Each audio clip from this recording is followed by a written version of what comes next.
2 നിമിഷം മക്കളെ ലോകത്തിലെ യുദ്ധം കൊണ്ടും വെള്ളപ്രളയം കൊണ്ടും മരിച്ചുപോയുടെ ആത്മാവിന് വേണ്ടിയും ആ യുദ്ധത്തിനൊരു ശമനങ്ങളുണ്ടാകാൻ വേണ്ടിയും നമുക്ക് ഹൃദയം ഉരുകി ഒരു 18 പ്രാവശ്യം ലോകാസമസ്ത സുഖിനോ ഭവന്തു എല്ലാവരും ഏറ്റിയല്ലേ.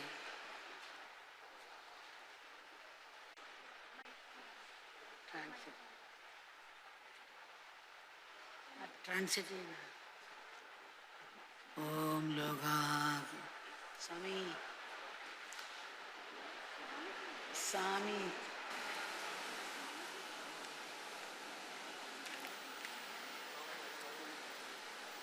ശുഭാമൃത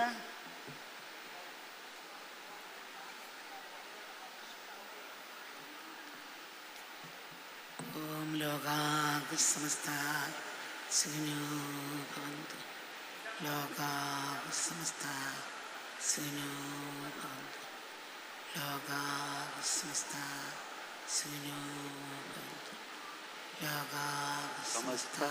സുഖിനോ ഭവന്തു ലോകാ സമസ്ത സുഖിനോ ഭവന്തു ലോകാ സമസ്ത സുഖിനോ ഭവന്തു ലോകാ സമസ്ത സുഖിനോ ഭവന്തു ലോകാ സമസ്ത സുഖിനോ ഭവന്തു ലോകാ സമസ്ത സുഖിനോ ഭവന്തു ലോകാ സമസ്ത സുഖിനോ ഭവന്തു ലോകാ സമസ്ത സുഖിനോ ഭവന്തു ലോകാ സമസ്ത സുഖിനോ ഭവന്തു ലോകാ സമസ്ത സുഖിനോ ഭവന്തു ലോകാ സമസ്ത സുഖിനോ ഭവന്തു ലോകാ സമസ്ത സുഖിനോ ഭവന്തു ലോകാ സമസ്ത സുഖിനോ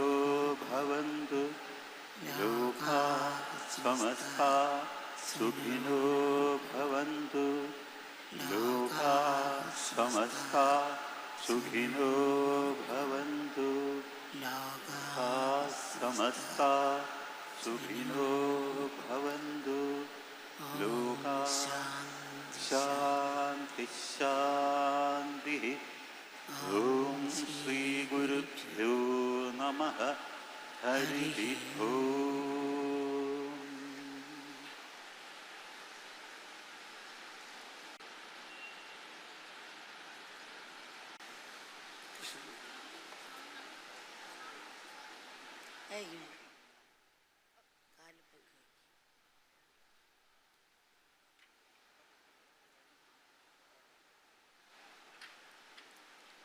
നമഃശിവായ.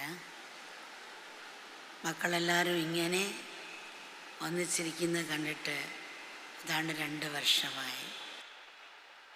അമ്മയ്ക്ക് ജന്മദിനം ആഘോഷിക്കുന്നതിൽ അത്ര പ്രാധാന്യം അമ്മ വലിയ പ്രാധാന്യം കൽപ്പിക്കുന്നില്ല. എങ്കിലും സന്തോഷിക്കുന്നവരെക്കാൾ കൂടുതൽ ദുഃഖിക്കുന്നവരാണ് ഈ ലോകത്തിലുള്ളത്. അവരെ ആശ്വസിപ്പിക്കാനും അവരുടെ കണ്ണുനീരൊപ്പാനും ഒരു കൈത്താങ്ങായി അവർക്കൊപ്പം നിൽക്കാനുമാണ്. അതാണ് നമ്മുടെ സന്തോഷവും ആഘോഷവും. എങ്കിലും ലോകത്തിൽ മിന്നുന്ന നമ്മൾ ആകാശത്ത് നക്ഷത്രങ്ങളെ പോലെ മക്കളെല്ലാവരും ഒന്നിച്ച് കാണുകയും മക്കളുടെ മുഖത്ത് സന്തോഷത്തിന് തിളക്കം കാണുന്നതുമാണ് എനിക്കൊരു ആനന്ദം തരുന്ന അനുഭവമാണ്. മക്കളുടെ ദുഃഖവും ചെറിയ സന്തോഷവും പരാതികളും പരിഭവങ്ങളും ഈ ചെവിയും കേൾക്കാൻ തുടങ്ങിയിട്ട് 65 വർഷമായി. മക്കളുടെ ഹൃദയത്തിൻ്റെ വേദനയും കണ്ണീരിൻ്റെ വിലയും നല്ലതുപോലെ അമ്മയ്ക്കറിയാം. പഴയ ശീലം പൂർണ്ണമായി ഉപേക്ഷിക്കാൻ സാധിച്ചില്ലെങ്കിലും മക്കൾ ശ്രമിക്കണം. സ്വന്തം മനോവികാസത്തിനും സമൂഹത്തിനും നന്മയ്ക്കുതകുന്ന ശീലങ്ങൾ ഉള്ളിൽ ജനിപ്പിക്കണം. അതാണ് ശരിയായ ജന്മദിനം. അങ്ങനെ നന്മയുടെ നമ്മൾ അനവധി പുതുജന്മങ്ങളെ നമ്മൾ സൃഷ്ടിച്ചുകൊണ്ടേയിരിക്കും. അത്തരം നന്മമനങ്ങൾ ഉള്ളിൽ പൂടുമ്പോൾ നിറവും മണവും എല്ലായിടവും പരക്കും. അത് നമുക്ക് മറ്റുള്ളവർക്കും എന്തെന്നില്ലാത്തൊരു ആഹ്ലാദം പകരുന്നതാണ്. പക്ഷെ അതെളുപ്പം നടക്കുന്നതല്ല. ചുറ്റുപാടും ഊരിട്ടാണ്. ഭാവിയെക്കുറിച്ചുള്ള ആശങ്കകൾ വർദ്ധിച്ചു വരുന്നു. ഈ അവസ്ഥയിൽ നമ്മൾ കൊച്ചു നന്മ മരങ്ങളാകണം, അല്ല ലോകം മാറില്ല. ഒരു സീറോ ബൾബിൻ്റെ മുമ്പിൽ നമുക്ക് പഠിക്കാൻ സാധിക്കില്ല. അനേക സീറോ ബൾബ് ഒന്ന് ചേരുമ്പോൾ ഹാൾ മുഴുവൻ പ്രകാശമാണ്. നമ്മുടെ സൃഷ്ടിയിൽ കാണുന്ന സകല ചരാചരങ്ങളും അത്ഭുതങ്ങളാണ്. അതിലേറ്റവും വലിയ അത്ഭുതം മനുഷ്യനാണ്.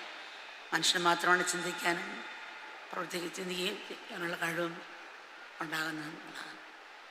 അപ്പം ആ നമ്മൾ ശരിയും തെറ്റും തിരിച്ചറിയാനും അതുപോലെ നമ്മളതിന് അനുസരിച്ച് സ്വീകരിക്കാനുള്ള മനസ്സുള്ള മനുഷ്യൻ മാത്രമാണ്. ശരിയും തെറ്റും തിരിച്ചറിഞ്ഞിട്ട് പ്രവർത്തിക്കാനുള്ള കഴിവ് മനുഷ്യൻ മാത്രമാണുള്ളത്.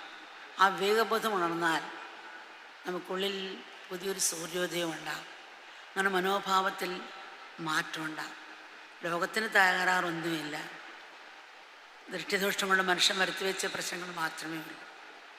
ചിന്തിക്കാനും തിരഞ്ഞെടുക്കാനുള്ള വിവേകത്തെ നമ്മൾ ദുരുപയോഗപ്പെടുത്തുകയാണെന്നുള്ളതാണ്. സൃഷ്ടിയിൽ 2 നിയമങ്ങളാണ്, പ്രകൃതിയിൽ 2 നിയമങ്ങളാണുള്ളത്. ഒന്ന് മനുഷ്യനിർമ്മിതമായ നിയമം, 2 പ്രപഞ്ച നിയമം. മനുഷ്യനുണ്ടാക്കിയ നിയമത്തിനൊരു ഘടനയുണ്ട്, പ്രപഞ്ച നിയമത്തിനൊരു താളവും ഘടനയുമുണ്ട്. മനുഷ്യനുണ്ടാക്കിയ നിയമത്തിന് മാറ്റം വരുത്താൻ സാധിക്കും, പ്രപഞ്ചത്തിന് സൂക്ഷ്മമായ നിയമത്തിന് മാറ്റം വരുത്താൻ സാധിക്കില്ല എന്നുള്ളതാണ്. ഈശ്വരൻ്റെ നിയമത്തെ ലംഘിക്കാൻ ആരും സാധ്യമല്ല. ഇവിടെ മനുഷ്യൻ്റെ നിയമം തകർക്കപ്പെടും. എനിക്ക് ആകർഷണ സിദ്ധാന്തത്തിൽ വിശ്വാസമില്ലെന്ന് പണ്ട് ഒരാൾ 10ാം നിലയിൽ നിന്ന് ചാടിയാൽ ഗുരുത്വാകർഷണം തകർക്കാൻ കഴിയും. വരും കയ്യോലോ ഒടിയും. മനുഷ്യനും പ്രകൃതി ഗവൺമെൻറ് നടപ്പാക്കിയ നിയമക്കുള്ളിൽ നിന്നാണ് നമ്മൾ പ്രവർത്തിക്കുന്നത്. തീർച്ചയായിട്ടും ആവശ്യമാണ്. എന്നാൽ മനുഷ്യനും മറ്റ് ജീവജാലങ്ങളെയും ഭരിക്കുന്ന പ്രപഞ്ചശക്തി വിരുദ്ധമായി നമ്മൾ പ്രവർത്തിക്കുന്നുള്ളതാണ്. അത് തെറ്റാണ്. ലോകജീവിതത്തിൽ നിയമങ്ങളും വേർതിരിവുകളും ആവശ്യമാണ്. പക്ഷേ ഈ ഭൂമിയും പ്രകൃതിയും തങ്ങൾക്ക് മാത്രമാണ് ആവശ്യപ്പെട്ട് ഇഷ്ടമുള്ള പോലെയും ഇഷ്ടമുള്ള ജീവിക്കും ഉള്ള ആ മനോഭാവം തെറ്റാണ്. ഒരു ഭാഗത്ത് യുദ്ധത്തിനും അസമത്തിനും അനീതിക്കുമെതിരെ നമ്മൾ ലോകമെമ്പാടും സംവാദം നടത്തുന്നുണ്ട്. പ്രകൃതി സംരക്ഷണം, കൂട്ടായ പ്രവർത്തനം, മതങ്ങൾ തമ്മിലുള്ള സൗഹാർദ്ദത, സമാധാനം എന്നിവയ്ക്ക് വേണ്ടി നമ്മൾ ശക്തമായി പ്രസംഗിക്കുകയും അതിന് ആവശ്യതയെക്കൊണ്ട് നമുക്ക് ശക്തം പ്രസംഗിക്കുകയും കരാർ ഒപ്പുവയ്ക്കുകയും ചെയ്യും. മറുവശത്ത് നിർത്തലാക്കണമെന്ന് ഇങ്ങനെ എല്ലാവരും കൂടെ ചേർന്ന് ഒപ്പുവയ്ക്കും. കാര്യങ്ങൾ നിർത്താതെ പിന്തുടർന്നുകൊണ്ടേ ഇരിക്കും. നമ്മുടെ കൊച്ചു കേരളത്തെ ദൈവത്തിൻ്റെ സ്വന്തം നാടെന്നാണ് നമ്മളെല്ലാം പറയുന്നത്. സാക്ഷരകരം സംസ്കാര കേരളം എന്ന് സ്വയം പുകഴ്ത്തി നമ്മൾ പാടാറുണ്ട്. പരസ്യവാദങ്ങളെ ഈ ലോകത്തെ അറിയിക്കാറുണ്ട്. പക്ഷേ ആ ദൈവം എന്നേ പോയെന്നാണ് തോന്നുന്നത്. പകലൊന്നോ രാത്രിയെന്നോ ഇല്ലാതെ സ്ത്രീകൾക്കും കുട്ടികൾക്കും ഇപ്പോഴും പേടികൂടാതെ ഒറ്റയ്ക്ക് സഞ്ചരിക്കാൻ സാധിക്കുന്നില്ല. നമ്മൾ അറിയാതെ പ്രാർത്ഥിച്ചു പോകും. ഇന്നത്തെ ദിവസങ്ങളും സ്ത്രീകളോടും കുട്ടികളോടും കാട്ടുന്ന കർമ്മങ്ങളുടെയും കുറഞ്ഞും വാക്കൊന്നും കേൾക്കരുതേ എന്ന് പക്ഷേ അതൊരു സ്വപ്നം പോലെ പിന്തുടരുകയാണ്. 100% ഈശ്വരൻ ചെയ്യണമെന്ന് പറയാൻ സാധിക്കില്ല. അത്ര വലിയ സ്ഥാനമൊന്നും നമ്മുടെ ജീവിതത്തിൽ ആരും ഈശ്വരൻ നൽകിയിട്ടില്ല. സമയവും താല്പര്യവും ഉണ്ടെങ്കിൽ ഈശ്വരൻ, ഇതാണ് പലവരുടെയും മനോഭാവം. ഈശ്വരനെ വെറുതെ വിടാം, എല്ലാം മനുഷ്യപ്രയത്നമെന്ന് വിശ്വസിച്ചുള്ളൂ. എങ്കിൽ നമ്മൾ ചെയ്യേണ്ട കാര്യങ്ങൾ സമയത്തും കാലത്തും ആത്മാർത്ഥത്തോടും സമർപ്പത്തോടെയും ചെയ്യുന്നുണ്ടോ നമ്മളോട് തന്നെ ചോദിക്കുക. മനുഷ്യൻ ചെയ്താൽ ഈശ്വരൻ ചെയ്യേണ്ട സ്വാഭാവികമായി തന്നെ നടന്നുകൊള്ളൂ എന്നുള്ളു. നമ്മൾ ബക്കറ്റ് വിത്ത് ഇട്ടിട്ട് കളിക്കണമെന്ന് ആഗ്രഹിച്ച് നടക്കുന്നാൽ അല്ലല്ലോ. ഒരാൾ അമ്പലത്തിൽ പോയി പ്രാർത്ഥിക്കുകയാണ്. എത്രയോ ദിവസം കൊണ്ട്, ഞാൻ എത്രയോ പ്രാവശ്യം കൊണ്ട്, എത്രയോ വർഷം കൊണ്ടോട് അങ്ങോട്ട് പ്രാർത്ഥിക്കുകയാണെങ്കിൽ ലോട്ടറി അടിക്കണേ ഇതുവരെ അടിച്ചില്ലല്ലോ, ഞാൻ പ്രാർത്ഥിക്കാൻ വരുന്നില്ല, നിർത്താൻ പോവുകയാണ്. അപ്പോഴാണ് അശരീരി കേൾക്കുന്നടാ, നീ ആ ലോട്ടറി എടുത്തിട്ടൊന്ന് പ്രാർത്ഥിക്കണം. അപ്പം നമ്മുടെ ഭാഗത്തുനിന്ന് അല്പം പ്രയത്നം ആവശ്യമാണ്. നമ്മൾ ആ തത്വം അനുസരിച്ച് നമ്മൾ ചെയ്യുന്നില്ല. അതുകൊണ്ടാണ് ഒരാൾ ഡോക്ടറെ കാണാൻ പോയി, കണ്ണിനും വേറെ അസുഖമായിട്ടാണ് പോയി. ഡോക്ടർ കണ്ണിനൊഴിക്കാനുള്ള മരുന്നും വയറ്റിനൊഴിക്കാനുള്ള മരുന്നും കൊടുത്തു. രാവിലെ ഒഴിച്ച് കണ്ണിനൊഴിക്കാനുള്ള മരുന്ന് മരുന്ന് കഴിച്ച് വയറ്റിനൊഴിക്കാനുള്ള കണ്ണിന് ഒഴിച്ച് രണ്ടും ക്ലാഫായി. ഡോക്ടറെയോ മരുന്നിനെ കുറ്റപ്പെടുത്താനൊക്കെ നമ്മുടെ കുറ്റമാണ്. നമ്മൾ ധർമ്മത്തെ വിട്ടപ്പം ധർമ്മം നമ്മളെ വിട്ടു. പണ്ട് നമ്മുടെ കുടുംബത്തിലൊക്കെ മൂല്യാധിഷ്ഠമായൊരു ജീവിതമായിരുന്നു. അദ്വൈതം ജീവിതത്തിൽ ജീവിച്ച് കാണിച്ചായിട്ടാണ് എനിക്ക് കണ്ടിട്ടുണ്ട്. അങ്ങനെയാണ് എൻ്റെ അമ്മ എനിക്ക് കാണിച്ചു തന്നാണ് ഞാൻ കണ്ടിട്ടുള്ളത്. അപ്പോൾ അവർ അദ്വൈതം പറയുകയല്ല, അത് പറയുന്നതിന് നയ്ക്കാൻ മധുരം കിട്ടിയല്ലോ, അത് ജീവിതമാക്കുകയെന്നായിരുന്നു നമ്മുടെ പരമ്പരാഗതമായ അവർ കാണിച്ചു തന്നത്. അത് എന്നെ പ്രസവിച്ച അമ്മ കാണിച്ചു തന്നത് ആയിരക്കണക്കിൽ വല്ലണ്ടും അമ്മ പറയാം. അമ്മയെ കല്യാണം കഴിച്ചു കൊണ്ടുവന്നപ്പം 2 പശുവിനെയും കൊടുത്തിരുന്നു. ആ പശുവിന് 3 ലിറ്റർ പാല് കിട്ടും. പാല് കിട്ടുമ്പോൾ 1/2 ലിറ്റർ തൈരാക്കും.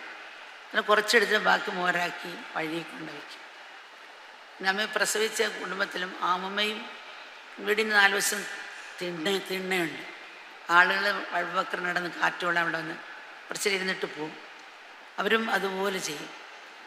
അത് മോരാക്കി കുറച്ച് ഫ്രീ ആയിട്ട് കൊണ്ട് വയ്ക്കും. വഴിപ്പോക്കർ കുടിച്ചുകൊണ്ട് പോകും. അപ്പം അമ്മ പറയും 50 രൂപയ്ക്ക് പശുവിന് ഭക്ഷണം കൊടുത്തപ്പോൾ 100 രൂപയുടെ പാല് പശു തന്നു. ഒരു ഭാഗം പങ്ക് വയ്ക്കുക. അപ്പോഴാ പങ്ക് വയ്ക്കുന്നതാണ് നമ്മൾ കണ്ടിട്ടുള്ളത്. കിട്ടുന്നതിൽ നിന്ന് പങ്ക് വയ്ക്കുന്ന ശീലമാണ് അമ്മ കണ്ടിട്ടുള്ളത്. എൻ്റെ അമ്മയും അമ്മമ്മയെന്നൊക്കെ. അതുപോലെ നമ്മുടെ വീട് അടുത്തടുത്തുള്ള വീടുകളാണ് പഴയകാലത്ത്. അപ്പോൾ ആ സമയത്ത് നമ്മൾ അടുപ്പത്ത് തീ കത്തിക്കണമെങ്കിൽ നമ്മുടെ വീട്ടിലാണ് ആദ്യം കഴിച്ച് അടുത്ത വീട്ടുകാർ എടുത്തുകൊണ്ട് പോകും. തീപ്പെട്ടി വെറുതെ ഉപയോഗിക്കില്ല. സന്ധ്യാദീപം അങ്ങനെയാണ്. അവിടെയാണ് തീ കത്തിക്കുന്നത്. നമ്മൾ വിളക്കത്തിക്കൊണ്ട് വരും. എന്നിട്ട് നമ്മുടെ നല്ല വിളക്കത്തിക്കും. അപ്പോൾ എൻ്റെ അമ്മ എന്നോട് പറയും, നീ തീയെടുക്കാൻ പോകുമ്പം അടുക്കള വൃത്തികേടായിട്ട് കിടന്ന തൂത്തുവാരി പാത്രം കഴിയിട്ടേ തീ എടുത്തുകൊണ്ട് വരാവുള്ളൂ.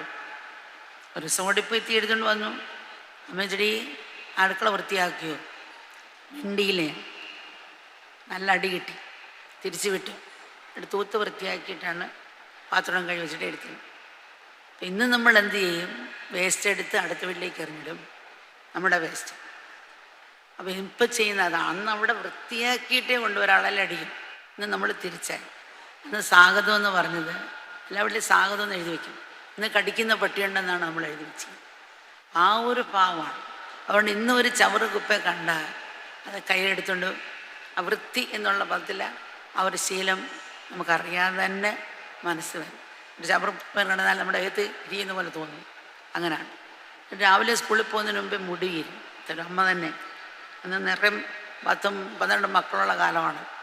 മുടിയിൽ സ്കൂൾ വിടാൻ നേരത്ത് മുടി ഇങ്ങനെ ഈരിയിട്ട് വരുന്ന കൈ വിരലെ ചുറ്റിയിട്ട് നമ്മുടെ കയ്യിൽ ഊരി ഒരു തന്നിടും. ഇതുകൊണ്ട് കുഴിച്ചിടാൻ പറയും. ഇതെന്താ ബാക്കി ചപ്പും ചവറൊക്കെ വേസ്റ്റിടും, എന്താ കുഴിച്ചിടാൻ പറയുന്നത് മനസ്സിലാകും. അപ്പം ഇതുകൊണ്ട് കുഴിച്ചിട്ട് മണ്ണ് മൂടണം എന്ന് പറയും. ഒരു ദിവസം നമ്മുടെ വീടിന് ചുറ്റും കാടുള്ളതാണ്. ഒരു ദിവസം കിളികൾ അതിങ്ങനെ പറന്നനത്ത് പാട്ട് പാടിയിട്ട് താഴെ ഇറങ്ങി വന്ന് ഇര കൊത്തി തിന്ന സമയത്ത് എൻ്റെ കാലെല്ലാം മുടി കുരിയും. അപ്പോൾ ഇത് പൂച്ച ഓടി വന്നവൻ ഓടാൻ ശ്രമിക്കുന്നു, പറക്കാൻ ശ്രമിക്കുന്നു. ഈ കിളിക്ക് ഓടാനും പറ്റുന്നില്ല, പൊട്ടിക്കുന്നുണ്ട്, പറക്കാനും പറ്റില്ല. പൂച്ച വന്ന് കടിച്ച് അതിനെ. അപ്പോഴും നമ്മൾ ചെറിയൊരു മുടി പോലും എങ്ങനെ ചെയ്യണമെന്ന് കാണിച്ച ഒരു ജീവനെ നശിപ്പിക്കാൻ സാധ്യതയുണ്ട്. അപ്പം അതും എത്ര ശ്രദ്ധയായിട്ടിടാനാണ് പറയുന്നത് അമ്മ. അതുപോലെ മുറ്റം തൂക്കുന്ന സമയത്ത് ചിലപ്പോൾ ഒരു 100 ഇറുക്കൽ 200 ഇറുക്കൽ ഒക്കെ വെച്ചാണ് ഒരു ചൂലുണ്ടാക്കുന്നത്. മുറ്റം തൂക്കും. അപ്പോൾ ഒരു ഈർക്കൽ ഒഴിഞ്ഞു പോയാലോ ഊരിപ്പോയാലോ അത് കണ്ട അമ്മ ചൂലും മേടിച്ച് അടിക്കും. ഇന്നിരോ ഒരു ഈർക്കൽ, നാളെ ഒരു ഈർക്കൽ, അങ്ങനെ ആകുമ്പോൾ എത്ര ദിവസം ഈർക്കൽ കാണും? ഇത് ചെയ്യാമോ? ശ്രദ്ധിക്കണ്ടേ? അപ്പോഴപ്പോഴുള്ള ഒഴിവ് എടുത്ത് വെക്കണ്ടേ? പൊട്ടിക്കാൻ കൊള്ളാമോ? ഞാൻ ചിന്തിച്ച് നമ്മളൊക്കെ ഒരു ചൂലിലാണ് ഒരു ഈർക്കൽ കാണുന്നത്. അമ്മ ഒരു ഈർക്കലിൽ ഒരു ചൂല് കാണുന്നതായിട്ടാണ് എനിക്ക് തോന്നിയത്. ഒന്നും ചെറുതല്ല.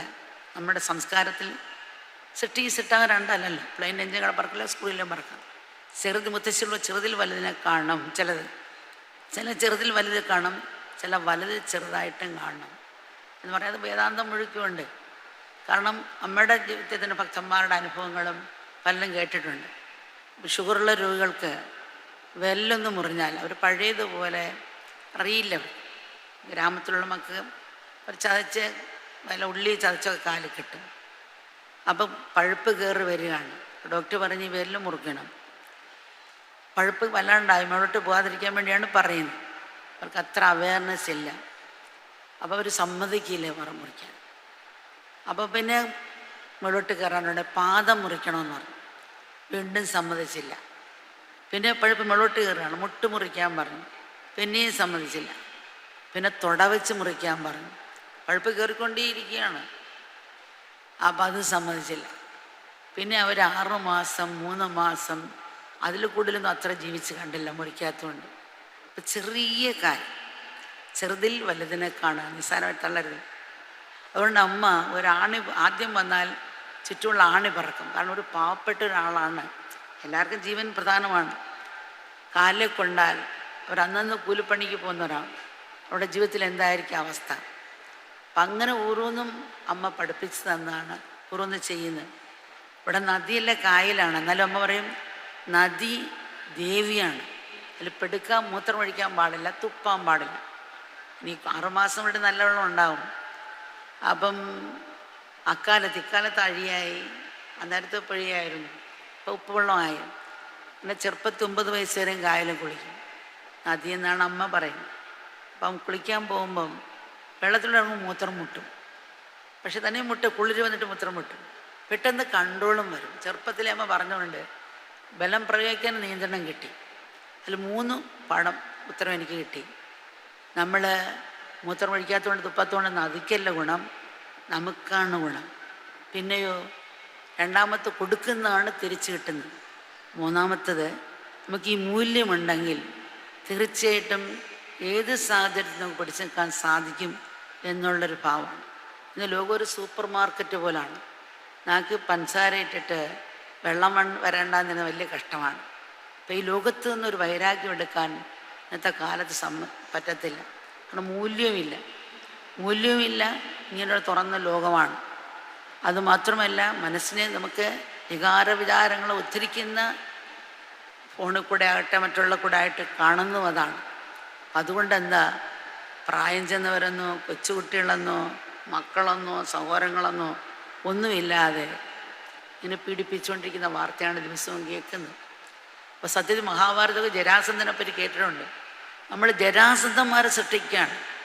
ഈ മൂല്യങ്ങളില്ലാണ്ട് വരുമ്പം നമ്മൾ ഓരോ ജരാസന്ധന്മാരെ സൃഷ്ടിച്ചുകൊണ്ട്, അത് കഥ അല്ല, അതൊക്കെ കഥയെന്നും പറഞ്ഞുകൊണ്ടൊക്കെ നമ്മൾ തള്ളും. പക്ഷേ ഇതൊക്കെയാണ് ജരാസന്ധന്മാർ. ഈ മൂല്യമില്ലാതെ വളർത്തുന്നതാണ് ശരിക്കുള്ള ജരാസന്ധന്മാർ നമ്മൾ സൃഷ്ടിച്ചുകൊണ്ടിരിക്കുകയാണ്. അതുകൊണ്ട് ഈ മൂല്യം തീർച്ചയായിട്ടും നമ്മുടെ കുഞ്ഞുങ്ങളിൽ പറഞ്ഞു കൊടുക്കണം എന്നുള്ള. പണ്ട് സാധാരണ ഞങ്ങൾ കൂട്ടുകുടുംബമായിരുന്നു. അന്നൊരാളടിച്ചാൽ ആശ്വസിപ്പിക്കാൻ മുത്തശ്ശി ഉണ്ടാകും, നമുക്ക് കഥകൾ പറഞ്ഞു തരും, ഇങ്ങനെയൊക്കെ ജീവിച്ചും കാണിച്ചു തരും. ഇന്ന് അവരില്ല. അന്ന് കൂട്ടുകുടുംബം പൊയ്ക്കൊണ്ടിരിക്കുന്നു, അണുകുടുംബമായി. 2 പേരും ജോലിക്കും പോകുന്നു. 2 പേരും ജോലിക്ക് പോകുമ്പം, കാരണം ഇന്ന് ഒന്നും മറ്റുള്ളവരെ നോക്കിയാണല്ലോ ജീവിക്കുന്നത്. അവിടുത്തെ അവർക്ക് 1000 സ്ക്വയർ ഫീറ്റ് വീടുണ്ട്, എനിക്ക് 2000 സ്ക്വയർ ഫീറ്റ് ഉണ്ടാവും. അവർ ആ വസ്ത്രം എനിക്ക് ഈ വസ്ത്രം ധരിക്കണം, അവരത് ധരിച്ചാൽ എനിക്ക് ഇത് ധരിക്കണം. എപ്പോഴും കണ്ണാടി കാണുന്ന ആളാകാനും നോക്കും. നമ്മളാരാനല്ല നമ്മൾ നോക്കുന്നത്. 2 പേര് ജോലിക്ക് കൊണ്ടാന്ന് ഒരിക്കലും പറയുന്നില്ല. അപ്പം ഈ അടുത്ത് നമ്മൾ ലക്ഷക്കണക്കിന് കുഞ്ഞുങ്ങൾക്ക് ചോറും എഴുത്തിനുമൊക്കെ ഇരുത്തിയിട്ടുണ്ട്. ഈ അടുത്ത് വരുന്ന ചില കുഞ്ഞുങ്ങളിൽ ആ ഒരു വ്യത്യാസത കണ്ടത്, അമ്മമാരുടെ മടിയിൽ നിന്ന് എഴുതുന്നില്ല, ആയയുടെ മടിയിലിരിക്കുമ്പോൾ കരച്ച് നിർത്തി എഴുതുന്നുണ്ട്. ചില കുഞ്ഞുങ്ങളെ അങ്ങനെ കണ്ട്. അപ്പം അമ്മയെന്നുള്ളൊരു ഭാവം അവിടെയും കുഞ്ഞുങ്ങൾക്ക് നഷ്ടപ്പെടുന്നു എന്ന് ചിലപ്പോൾ എനിക്ക് തോന്നിപ്പോകാറുണ്ട്. കാരണം ആയമാരുടെ കൂടെയല്ലേ വളരുന്നത്. കാരണം ഇപ്പം 2 പേര് ജോലിക്ക് പോകാതെ എല്ലാം വില കൂടി വരുന്നു. മത്സരമാണല്ലോ ഈ ലോകത്ത് ജീവിക്കുമ്പോൾ. ഇതൊക്കെ വേണം, ജോലിക്ക് പോകണം, വേണ്ട അമ്മ പറയുന്നില്ല. പക്ഷേ ഈ കുഞ്ഞുങ്ങളെ അമ്മ ആയയുടെ മടിയിലേ കരയാതെ എഴുതുന്നുള്ളൂ. ആ ഒരു വഴിക്ക് അങ്ങനെ വളർത്തി ആളെ വേണം, നോക്കണം, തീർച്ചയായിട്ടും ആവശ്യമാണ്.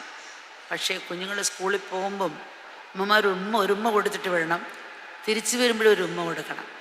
പിന്നെ ഒരു ദിവസം ജോലിക്ക് പോക്കോ കുറച്ച് നേരം കുട്ടികളോട് ഒന്നിച്ച് കൂടിയിരുന്നുണ്ട് ഒരു 15 മിനിറ്റെങ്കിലും, അരമണിക്കൂർ ചെസ്സ് അങ്ങനെയൊക്കെ കളിക്കും. അത് വിനോദം ആവശ്യത്തിനെടുക്കാൻ ചെയ്യുന്നതിന് അമ്മ ഒന്നും പറയും, അമിതമാകരുതെന്നുള്ളൊന്നും. അപ്പം അങ്ങനെ ചെയ്തു കഴിഞ്ഞാൽ ആ ഫ്രണ്ട്ഷിപ്പും സ്നേഹത്തെയും നമുക്ക് നിലനിർത്തി കൊണ്ടുപോകാൻ സാധിക്കും. അമ്മമാർ ജോലിക്ക് പോകും, അച്ഛനും ജോലിക്ക് പോകും. അതാണ് നമ്മൾ അത് ചെയ്യുന്നതോടെ ചെയ്യുന്നത് നല്ലതായിരിക്കും. മൂല്യങ്ങൾക്ക് ഉപരിയായിട്ടും മൂല്യങ്ങളും വേണം, പക്ഷെ ഇതും വേണം. അവർ പ്രകടിപ്പിച്ചതിനെ കാണിക്കണം. അപ്പം നമ്മൾ പ്രകടിപ്പിക്കുന്നില്ല, കുട്ടികൾക്ക് മാതൃകയില്ല. അച്ഛൻ കുട്ടിയെ ഒരു ദിവസം മോനോട് പറയാം, എടാ നൈറ്റ് ക്ലബ്ബിൽ പോരും. നൈറ്റ് ക്ലബ്ബിൽ പോയി എന്താ വെച്ചാൽ അവിടെ കാണേണ്ടി വരും. അടുത്ത ആഴ്ച പോകുമെന്ന് പറഞ്ഞ് അച്ഛൻ ഞാൻ നൈറ്റ് ക്ലബ്ബിൽ പോയി, ഇതിന് പോടാന്ന് ചോദിച്ചു. അച്ഛൻ പറഞ്ഞില്ല ഇവിടെ കാണേണ്ടി വരും. എന്ത് കണ്ടിടാന്ന് ചോദിച്ചു. അത് അച്ഛനെ അവിടെ കണ്ടു. അപ്പം ഇതുപോലാണ് നമ്മൾ ഉപദേശിക്കുക മാത്രമാണ്, മാതൃക കാണിക്കുന്നില്ല. അങ്ങനെ ഒരു രക്ഷയില്ല. കുറച്ചെങ്കിലും അവരുടെ മുമ്പിൽ ഒരു മാതൃക നമ്മൾ കാണിക്കണം. അപ്പം അങ്ങനെയും കണ്ടുകൊണ്ട് വരുന്നു. പിന്നെയുള്ള ചില മക്കൾ വന്ന് എന്നോട് തന്നെ പറയാം, അമ്മ എൻ്റെ മോന് ഭയങ്കര ബുദ്ധിയാണ്, ഒരു രീതിയിലും അവന് ഉപദേശിക്കാൻ പറ്റിയില്ല. അപ്പം എന്താ മോളെ? ക്ഷേത്രത്തിൽ വിളിച്ചു തൊഴാൻ എൻ്റെ മോനെ. അപ്പം എൻ്റെ മോൻ എന്നോട് ചോദിച്ചു, അമ്മേ ഈശ്വരനില്ലാടോ ഇല്ലേ? ഉണ്ട്. അമ്മേ നമ്മുടെ വീട്ടിനകത്തില്ലേ? ഉണ്ട്. എൻ്റെ മുറിയിലില്ലേ അമ്മേ? ഉണ്ട്. എൻ്റെ കട്ടിലില്ലേ അമ്മേ? ഉണ്ട്. എൻ്റെ മെത്തപ്പുറത്തില്ലേ അമ്മേ? ഉണ്ട്. അതേകൊണ്ട് ഞാൻ എൻ്റെ മെത്തപ്പുറത്ത് കയറി, എൻ്റെ കട്ടിലിൽ കയറി മെത്തപ്പുറത്ത് കിടന്നിട്ട് ഷീറ്റിട്ട് ചൂടി ഈശ്വരനെയും കെട്ടിപ്പിടിച്ച് കിടക്കാം. അമ്മ ക്ഷേത്രത്തിൽ പോയി. ഇതാണ് പറഞ്ഞത്. അപ്പം ശരിക്കും മോന് ഭയങ്കര ബുദ്ധിയാന്ന് പറയും. അമ്മയ്ക്കും പറഞ്ഞു കൊടുക്കാം, പശുവിൻ്റെ പാല് ശരീരം മൊത്തം ഇല്ലേ മോനെ എന്ന് ചോദിക്കാം. ഉണ്ടു. ശരി. വാല് പിടിച്ചാൽ പാല് കിട്ടുമോ? ഇല്ല. കാല് പിടിച്ചാൽ പാല് കിട്ടുമോ? ഇല്ല. ചെവി പിടിച്ചാൽ പാല് കിട്ടുമോ? ഇല്ല. മുലയിൽ തന്നെ പിടിക്കണ്ടേ? അതുപോലെ അവിടെ തന്നെ പിടിക്കണ്ടേ? അങ്ങനെ തിരിച്ച് ചോദിക്കുക. ഈശ്വരൻ എല്ലായിടും ഉണ്ടെങ്കിലും ഒരു ഫാൻ്റെ അടുത്തിരിക്കുമ്പോഴും ഒരു വൃക്ഷത്തോട്ടിരിക്കുമ്പോഴും ഒരു പ്രത്യേകതയാണ്. ക്ഷേത്രത്തിൽ ജനിക്കാൻ ക്ഷേത്രത്തിൽ മരിച്ചുകൂടാന്നുള്ള. നമ്മളിപ്പോൾ തത്താമൈന എന്ന് എഴുതി പഠിക്കും, പടത്ത് വരച്ച് പഠിക്കും. അതാകുമ്പോഴതല്ല തത്താമൈന എന്ന് മനസ്സിലാവും. ഇപ്പോൾ ബുദ്ധിയിൽ ഉറയ്ക്കാൻ ഇത് വേണം. അപ്പോൾ മനസ്സിനെ കൈ കൊണ്ടുവരാൻ ഈ നിയമങ്ങളൊക്കെ ആവശ്യമാണ്. നമ്മൾ മേളിൽ കയറാൻ ഷെയർ കേസ് കെട്ടി മേളിൽ കയറിയപ്പോൾ മനസ്സിലായി ഈ ഷെയർ കേസ് ഉണ്ടാക്കിയിരിക്കുന്ന മെറ്റലും ചരലും സിമെൻറ്റും കൊണ്ടാണ്, വാർത്തം അതുകൊണ്ടാണ്. ഇതെല്ലാം ഒന്നുകൊണ്ട് ഉണ്ടാക്കിയിരിക്കുകയാണ്. ഒരാത്മാവിൻ്റെ രൂപം തന്നെയാണോ? ഒരാത്മാവാണ് എന്നുള്ളത്. പക്ഷെ കയറി വരാൻ ഷെയർ കേസ് ഉപയോഗിച്ചില്ല, മറ്റുള്ള കയറി വരണ്ടേ? അപ്പം നമ്മുടെ മനസ്സ് കൈ കിട്ടുന്നവരെയും ഈ നിയമങ്ങൾ നമുക്ക് ആവശ്യമാണ്. പിന്നെ അത് മനസ്സിലാക്കി അമ്മയ്ക്ക് പറഞ്ഞു കൊടുക്കാൻ അറിയില്ല എന്നുള്ളതാണ്. കുഞ്ഞുങ്ങൾക്ക് ബുദ്ധിയുണ്ട്, അമ്മമാർ കുറച്ചൊന്ന് മനസ്സിലാക്കി അവരെ മനസ്സിലാക്കിയിരുന്നത് നല്ലതാണ്. അതുകൊണ്ട് അപ്പം നമ്മൾ ആശ്രമത്തിൽ ഇടയ്ക്ക് കുഞ്ഞുങ്ങൾക്ക് വെക്കേഷൻ സമയത്ത് ഗീതാ ക്ലാസ് മറ്റുള്ളതൊക്കെ എടുക്കുമ്പം ഈ അടുത്തൊരു സംഭവം ഉണ്ടായി. ഒരു ഫിക്സ് വന്നു. അപ്പോൾ മോളെ ഗുളിക എവിടെയാണ്? അത് വീട്ടിലാണ്. നമ്പർ എടുക്കാൻ അമ്മയെ വിളിക്കാമല്ലോ, നമ്പർ ഇതാകുമ്പോൾ ഓ അമ്മ ഇപ്പം അമ്മയെ വിളിച്ചാൽ ഫോൺ എടുക്കത്തേയില്ല. ഈ സമയം അമ്മ ഫോൺ ഓഫാക്കി പ്രോഗ്രാം കണ്ടുകൊണ്ടിരിക്കുകയാണ് 5 മണി തൊട്ട്. അമ്മ എടുക്കത്തതേയില്ല. കുട്ടിക്ക് സത്യത അമ്മ കുട്ടിയെ വിട്ടു. അവിടെ അമ്മ മാതൃകയല്ല, പ്രോഗ്രാം കാണണമെന്ന് പറയുന്നില്ല. പക്ഷെ ആ ഫോൺ ഓൺ ചെയ്ത് വെക്കണം. കാരണം ഇങ്ങനൊരു അപകടങ്ങൾ വരുമ്പം ഇങ്ങനെയൊക്കെ ഒന്ന് വിളിക്കണം എന്നുള്ള മനസ്സിലാക്കി കൊടുക്കുക. വേറെ ആരും വിളിക്കണ്ട. അങ്ങനെയെങ്കിലും ഒരു രീതി ചെയ്യുന്ന നല്ലതായിരിക്കും. ഇന്ന് വ്യക്തിയുടെയും സമൂഹത്തിൻ്റെയും ജീവിതത്തിൽ വിദ്യാഭ്യാസത്തിന് വലിയ പങ്കാണ്. വിദ്യാഭ്യാസ രംഗത്ത് വ്യക്തിയുടെയും സമൂഹത്തിൻ്റെയും ഉയർച്ചയിൽ വിദ്യാഭ്യാസത്തിന് വലിയ പങ്കാണുള്ളത്. ഇന്ന് വിദ്യാഭ്യാസ രംഗത്ത് വലിയ പങ്കാണ് വഹിച്ചിട്ടുള്ളത്. അപ്പം നമ്മൾ വിദ്യാഭ്യാസ രംഗത്ത് നമ്മൾ വലിയ ഉയർച്ച നേടിയിട്ടുണ്ടെങ്കിലും പക്ഷേ സമൂഹത്തിൽ മൂല്യങ്ങൾ കുറഞ്ഞുകൊണ്ട് വരികയാണ്. വിവാഹമോചനം നമുക്ക് തന്നെ അറിയണം, പറയേണ്ട ആവശ്യമില്ല. അതുപോലെ വിഷാദ രോഗങ്ങൾ, ആത്മഹത്യ, കൊലപാതകം, ലഹരിയുടെ ഉപയോഗം വർദ്ധിച്ചു വരികയാണ്. അപ്പോൾ വിദ്യാഭ്യാസമുള്ള 5 ലക്ഷ്യങ്ങൾ നമുക്ക് സഫലീകരിക്കേണ്ടത്. ഒന്നാമത്തെ ഉപജീവനം, സമ്പത്ത്, പണം, പദവി, സുഖസൗകര്യങ്ങൾ ഇപ്പം നേടുന്നതിനുള്ള അറിവും പരിശീലനം ആയിരിക്കണം വിദ്യാഭ്യാസം. രണ്ടാമത്തെന്ന് പറയുന്നത് ശരീരമായ ആരോഗ്യത്തിനും ആവശ്യത്തിനും നൽകുന്ന അതേ പ്രാധാന്യം സ്വഭാവ സംസ്കരണത്തിന് നമ്മൾ നൽകിയിരിക്കുന്നതായിരിക്കണമെന്നുള്ളതാണ്. മൂന്നാമത്തെ രണ്ടാമത്തെ ശരീരമായ നമ്മൾ ആരോഗ്യപൂർണമായ ശരീരവും വികാരവിചാരങ്ങളിലുള്ള പക്വതയും വേഗവും നടത്താൻ സഹായിക്കുന്നതായിരിക്കണം എന്നുള്ളതാണ്. മൂന്നാമത്തെ പ്രകൃതിയോടും ഈശ്വരനോടും ഉള്ള സ്നേഹവും കൃതജ്ഞതയും നമ്മൾ ആ കാരുണ്യവും ഉള്ളവരായി വളർത്താൻ അതിന് സഹായിക്കുന്നതായിരിക്കണം നമ്മൾ. സ്വന്തം വീടിനോടും കുടുംബാംഗങ്ങളോടും മാത്രമല്ല, സമൂഹത്തോടും രാജ്യത്തോടും ലോകത്തോടും പ്രകൃതിയുള്ള കടമയും കടപ്പാടും നിർവഹിക്കാൻ പ്രാപ്തരാക്കാൻ ആയിരിക്കണം പിന്നുള്ളത്. രണ്ടാമത്, അവനവനാ കഴിയുന്ന അത്ര സമൂഹ പ്രവർത്തനം ചെയ്യാനും നിസ്വാർത്ഥ സേവനം ചെയ്യാനും ഉൾപ്രേരണ നൽകുന്നതായിരിക്കണം. ആത്മതത്വത്തെപ്പറ്റി ബോധമുണർത്തുന്നതായിരിക്കും. സഹജീവികളുള്ള കാരുണ്യം കാണിക്കുന്നതാണ്. ഞാൻ വേറിട്ടും ഒറ്റയായി നിൽക്കുന്ന വ്യക്തിയല്ല, ഞാൻ ഈ പ്രപഞ്ചത്തിൻ്റെ തന്നെ ഒരു ഭാഗമാണ് എന്നുള്ള ബോധം ഉണർത്തുന്നതായിരിക്കണം.